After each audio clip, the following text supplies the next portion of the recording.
नमस्कार बच्चों, कक्षा 5 हिंदी। हमें पता है कि हमने लास्ट में पहेलियाँ सीखी थी, पढ़ी थी, उनके जवाब भी हमने जाने थे। अब हमारा हिंदी का जो कोर्स है वो फिनिश हो गया है, तो अब हम उसके रिवीजन की ओर चलेंगे। तो रिवीजन में सबसे पहले हम निबंध लेखन देखेंगे कि आपके पाठ के अंतर्गत, आपके जो लेसन थे उसके अंतर्गत कुछ निबंध लेखन दिए गए हैं, तो वो कैसे लिखेंगे, उसमें क्या किया जाएगा। हकीकत तो ये निबंध लेखन मौलिकता का विषय है। हमें चाहे जितना लिखना हो, जैसा लिखना हो, हम लिख सकते हैं, लेकिन उसकी कुछ पद्धति होती है कि कैसे वाक्य को सेट करते हैं, कैसे लिखते हैं और कैसे उसको आकर्षक बनाया जाता है कि पढ़ने वाले को, निबंध पढ़ने वालों को मजा आता है और आपको परीक्षा में मार्क्स भी अच्छे लगते हैं।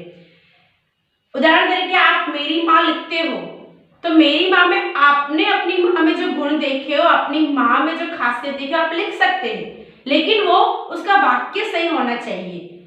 अच्छा, तो आज हम स्वच्छता का पाठ सीख गए हैं। अब स्वच्छता का निबंध लेखन हम देखेंगे। स्वच्छता, पहले प्रस्तावना में लिखते हैं कि जीवन में स्वच्छता का बहुत महत्व है और हमने सुना भी है, जहां स्वच्छता है वहीं आरोग्य है।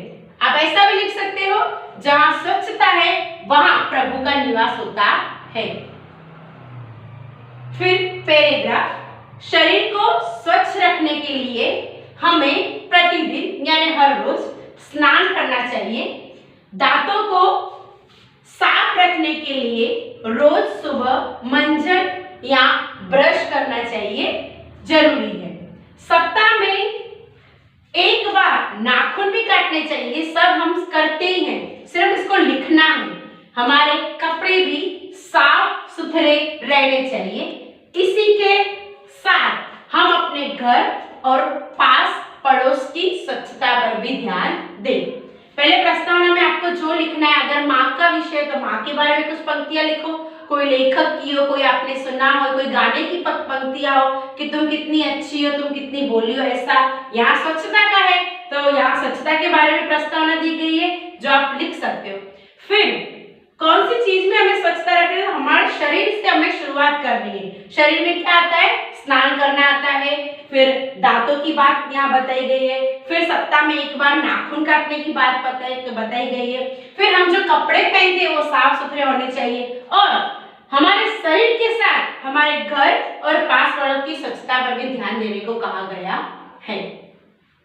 हमें गांव और शहर भी स्वच्छ रखने चाहिए। आप देखो, पहले शरीर की, कपड़ों की, घर की, अब गांव और शहर की बात इसमें लिखी गई है। स्वच्छ रखने चाहिए। गंदगी से तरह तरह की बीमारियां फैलती हैं। गंदे लड़के से दोस्ती रखना कोई पसंद नहीं करता, इसीलिए हमें हमेशा स्वच्छ रहना चाहिए। स्वच्छता भगवान का दूसरा नाम है।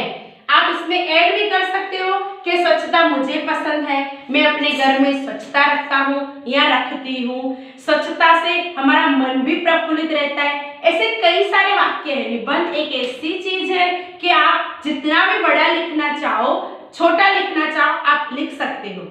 अच्छा, तो ये हमने आज देखा स्वच्छता। तो मित्रों, बच्चों, इस निबंध से हमें सीख भी लेने चाहिए। जैसे पाठ से हमने सीख ली कि हमारे घर से, हमारे शरीर से लेकर, हमारे गांव, शहर, घर, पास पड़ोस में अगर सब जगह स्वच्छता होगी तो हम ऐसा कह सकते हैं कि इन सभी जगह प्रभु का निवास हो सकता है।